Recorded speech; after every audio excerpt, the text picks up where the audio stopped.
Welcome back to Anchor Strength. I'm Natalia, and today I have once again my beautiful friend Natalia, and we have some amazing things that we want to share. And I'm excited to have you again. Thank you. Always. Thank you for having me. So today we are going to talk about a topic that I don't think a lot of people talk about because I've actually never seen it before. I think there's a lot of shame that can be attached to it, and it's conviction. Yeah. Conviction. I think number one, understanding the difference between conviction and condemnation. Yeah. And like, how does it feel to feel convicted? Yeah. And like, how do you respond to it? And I think every conviction calls for a different response, but we'll share some moments and some wonderful things that we've experienced with the Holy Spirit. 2024 for me was a full year of a conviction. Like no one had to point like you said, conviction is very different than condemnation, right? Like when someone's like, well, Natalia, you're not doing this right. That would bring up a whole wall, or like a defense. And I'll be like, no, and not at all. I would not feel convicted. I would not feel the desire to change. I will not work on myself. I just felt accused. I felt shamed. Okay, so maybe we do like a condemnation is what you're describing. That's what I'm saying. Right? Like, yeah, condemnation is what I'm describing. Like, so if someone ever came to me, and even though they were probably right, saying, well, you're doing this wrong, it didn't convict me. It created this guilt and shame. But 2024, when I went into my secret place with God, I had no one saying, you need to change this, you need to adjust this, you need to stop doing this, you need to start doing this. It was me and the Holy Spirit, and that list was almost endless. He was working on me in a way that there was no shame, there was no embarrassment, there was no guilt.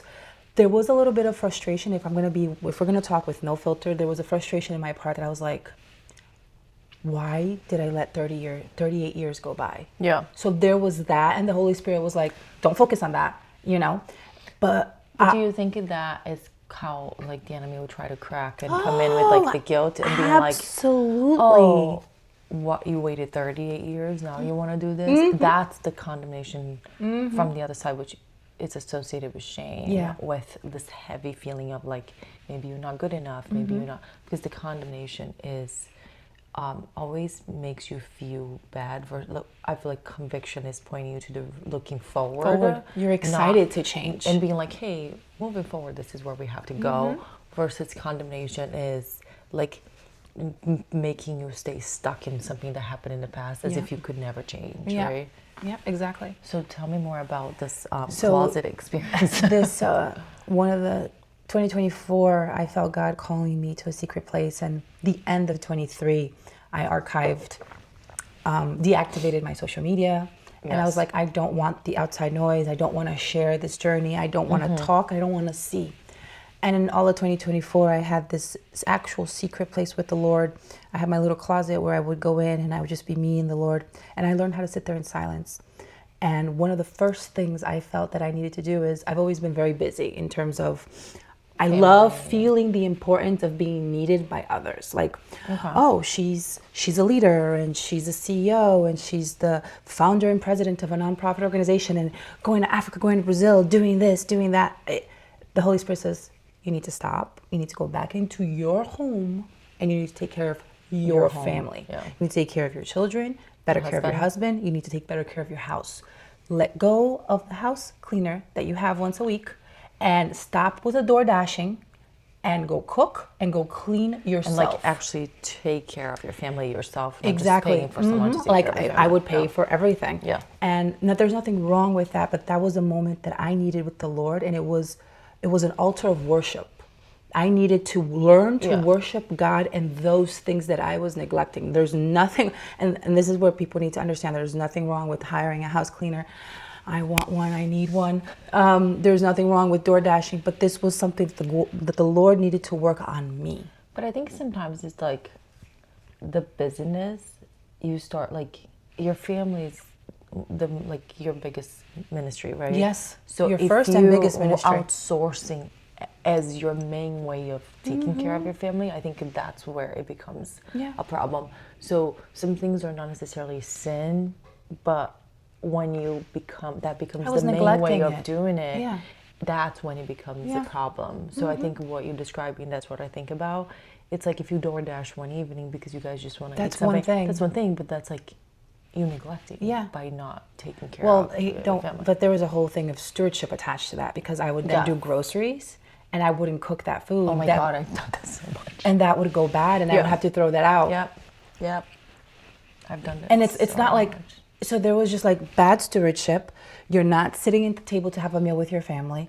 Everyone's doing their own thing. It was bad stewardship in a moment that I needed to realign who God called me to be. And that's funny because my husband didn't point this out. My children didn't point this out. It was just the Holy Spirit. Because it became the new normal for everyone, of like, you just being like, the kids are not as little anymore. Yeah. They have their own friends and they have their own activities because they're teenagers. Like, and it's like, for them, it's like they're just busy, and then your husband is busy, and then it's like, oh, this is just a new normal with this age of everyone, right? Because they're not as dependent on you as kids. Yeah. But I've done the same thing living by myself, where I would be working so much where I'm like, I'm doing groceries, I'm spending the money with the groceries, but I'm so tired when I'm getting home that I don't want to cook. I'm just so tired where I'm like, I'm just going to order food. So now the food goes bad, and it's like, you're spending the money twice. Yes. So that's poor stewardship right there. But you also, one of the convictions I had was, you're going to end up dying because now your body is not being taken care of. Where it's like, I got sick years ago, so I think, obviously everybody's different. But for me, it was like literally like, you need to stop with this because otherwise you're going to die. I was working like 90 plus hours a week and doing all this stuff. So like, eating is not bad, but when depending on what you're eating and how you're doing it, that's where it becomes a problem. And for me, it was this of just not stewarding my own body, not just the money of the food, but it was like a massive conviction of, no, you need to take care of yourself, because if your body is the temple of the Holy Spirit, how do you expect to listen to my voice? How do you expect me to be present and to feel my presence when you destroy my temple? Yeah. Wow. How did you start to make the changes? Because it's not easy. No. And I know you don't like cooking. No. Confession. I don't like cooking. She does make really good meals, though. I started, and like you said, the conviction, when we talked about conviction doesn't come with shame. I didn't feel forced. I felt like, just like, when you need to go to the gym, you feel like you need to take better care of yourself. I felt... You feel like you needed it. You wanted it. I started wanting it. Yeah. And the food didn't start right away. The whole cleaning and organization did. The whole, I stopped bringing in the house cleaner and I started cleaning my own house. And then I felt the desire to prepare a table for my family. I felt the desire to cook. And it's so funny because I would always do like the same 3 things. And that's why they were like so happy to have DoorDash. Like, oh no, we just can't keep doing this, the same 3 meals. And believe it or not, as I started being faithful in the little, God started giving me creativity, because it's not something I naturally like. Yes. I don't naturally like it. So the Holy Spirit would give me ideas. And I was like, oh, maybe I can do this. And then the family was like, oh my God, this is so good. Can we have more? And slowly, so it became like the weekends, we still allow ourselves to order out, but like Monday through Thursday at least, we cook. It was always cooking. It was always cooking. And it started slowly. It started with one day and then having leftovers. And then it just like, they didn't want DoorDash anymore. They're like, no, we want, are you cooking? Every day they would ask, they'd text, are you cooking? And you'll say, yes, I'm cooking. Oh, okay. So I then started adjusting my schedule. So I would work out of the house a lot. I would then take one day a week. It wasn't a fixed day yet. It was like maybe a Thursday or maybe a Friday or whatever.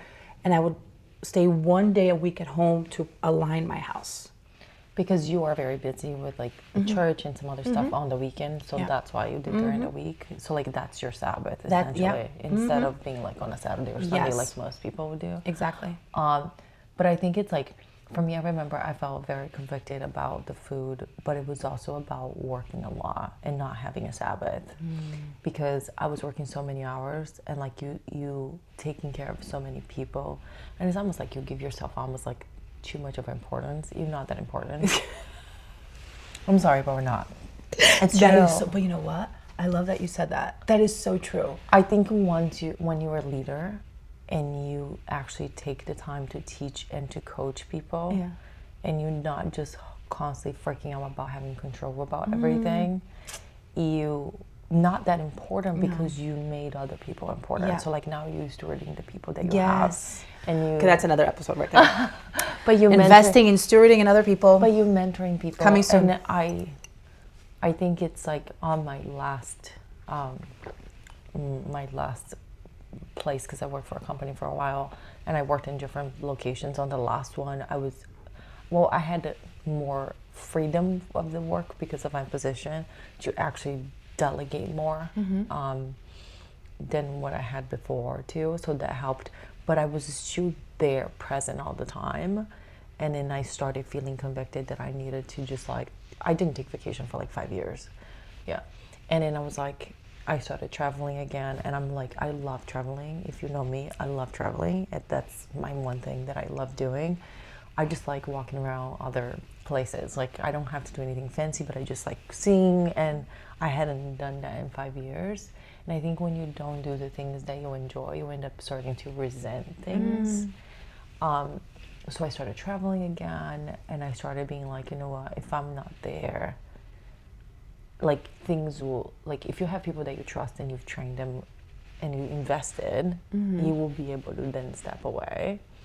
And I think that that's one part of leadership, that sometimes we think that we're way too important or that we're the only ones that can do a certain way. And sometimes you just need to let people mess up because that's how they learn. So I think the stewardship comes in different versions, and that was something that I was convicted that I just needed to let other people teach them, let them make their mistakes and just be there for them. But I was very convicted about busyness and not taking care of my body. Those are the two main things.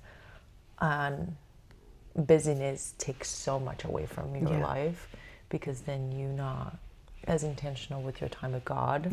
You're not as intentional with your time with your people. And you were the same thing.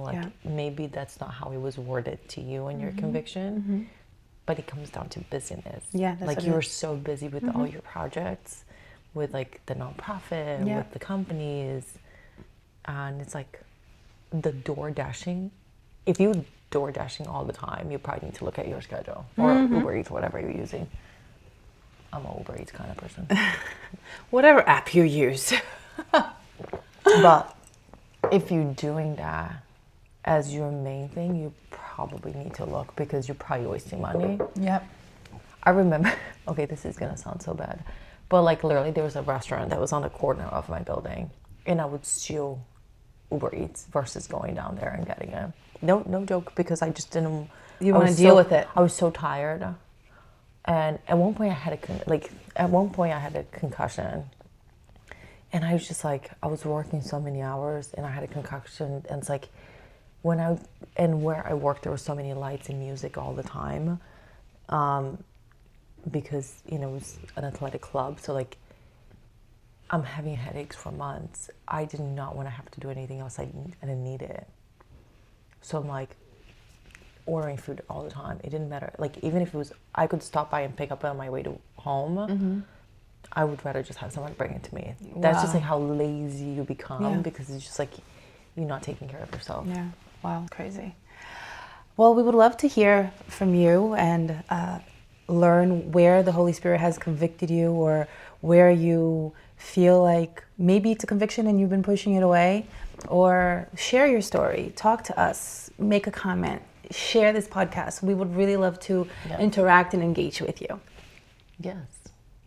I don't know what I was supposed to say.